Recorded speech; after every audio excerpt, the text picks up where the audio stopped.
Assalamualaikum warahmatullahi wabarakatuh. Perkenalkan, nama saya Raudatudina. Saya mahasiswa Ilmu Komunikasi Universitas Siber Asia.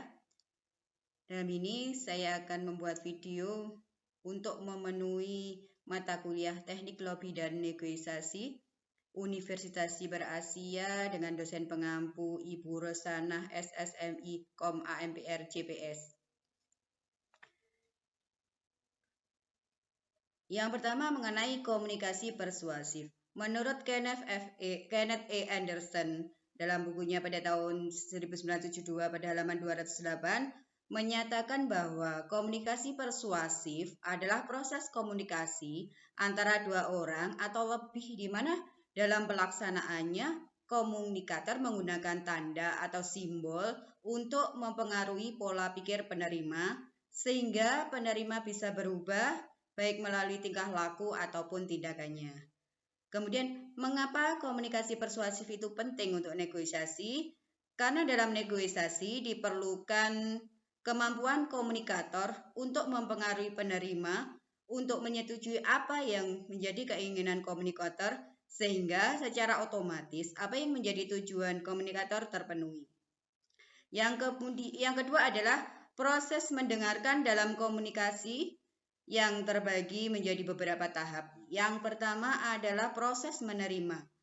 Pada tahap ini hanya mendengarkan suara saja. Yang proses yang kedua adalah mengartikan. Setelah mendengarkan suara, kemudian suara yang didengar tersebut diartikan dan dikaitkan dengan pengalaman pendengar. Kemudian yang ketiga, mengingat. Setelah mengartikan apa yang didengar, kemudian informasi itu diingat dalam pikiran pendengar. Kemudian setelah mengingat ada evaluasi. Setelah mengingat apa yang telah didengar, maka akan diproses yang namanya evaluasi, di mana dalam pemrosesan ini pendengar memilah antara fakta maupun opini. Kemudian yang selanjutnya adalah respon. Setelah mengevaluasi, kemudian pendengar menanggapi. Tanggapan itu bisa berupa tindakan, bisa berupa dengan ucapan ataupun tulisan. Kemudian untuk pertanyaan yang ketiga adalah mengenai perbedaan lobby tradisional, lobby akar rumput, dan lobby political action committee. Lobby tradisional adalah jenis lobby yang dengan cara mendekati pihak pengambil keputusan secara langsung. Biasanya dilakukan secara formal pada pertemuan tertentu dengan cara mempengaruhi target untuk bisa menerima, memahami, yang akhirnya bersedia memenuhi keinginan lobby. Contohnya, kegiatan lobby tradisional itu bisa dilaksanakan dengan waktu dinner makan malam dengan relasi, atau bisa dengan kegiatan olahraga bersama relasi. Yang kedua adalah lobby akar rumput. Lobby ini digunakan untuk memperjuangkan sesuatu dengan cara menggerakkan masyarakat umum. Contohnya misalkan lobby tentang kebijakan kenaikan harga BBM. Yang ketiga, lobby political action committee. Lobby ini biasanya digunakan dalam koalisi politik untuk memenangkan wakil tertentu ataupun bisa digunakan untuk menentukan berapa persen keanggotaan suatu partai dalam keanggotaan DPR. Yang keempat, mengenai strategi negosiasi. Strategi negosiasi dibagi ada beberapa. Yang pertama ada the wins, strategi yang bersifat persuasif untuk membuka ruang terbuka negosiasi tanpa harus melakukan serangan secara langsung atau tanpa konfrontasi. Yang kemudian ada outrageous behavior. Strategi ini menggunakan konfrontasi secara langsung sehingga memicu ketegangan. Kemudian yang ketiga ada the silent. Teknik negosiasi ini dengan cara berdiam diri, walaupun tidak puas dia tetap berdiam diri, tapi yang akhirnya akan menciptakan suasana yang tidak nyaman. Yang selanjutnya, the trade-off, yaitu strategi negosiasi dengan win-win solution, dengan cara melakukan pertukaran sesuatu yang berharga yang saling menguntungkan.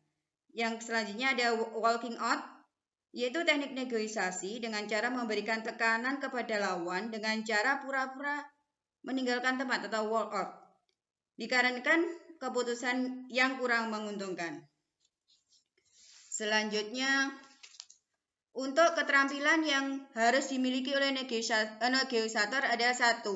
Mampu berkomunikasi secara efektif, kemudian mempunyai empati yang tinggi. Selanjutnya, mampu memecahkan masalah, fleksibel dan mudah beradaptasi. Kemudian mempunyai jiwa kepemimpinan, mampu mengontrol emosi, mempunyai kemampuan bernegosiasi, juga mampu menganalisa, kemudian beretika dan percaya diri. Kemudian sabar, tekun, mampu mengatasi konflik, serta mampu mengambil keputusan saat dalam kondisi yang memerlukan keputusan secara cepat. Selanjutnya yang kelima adalah negosiasi. Pengertian negosiasi adalah bentuk interaksi sosial yang bertujuan mencapai kesepakatan bersama.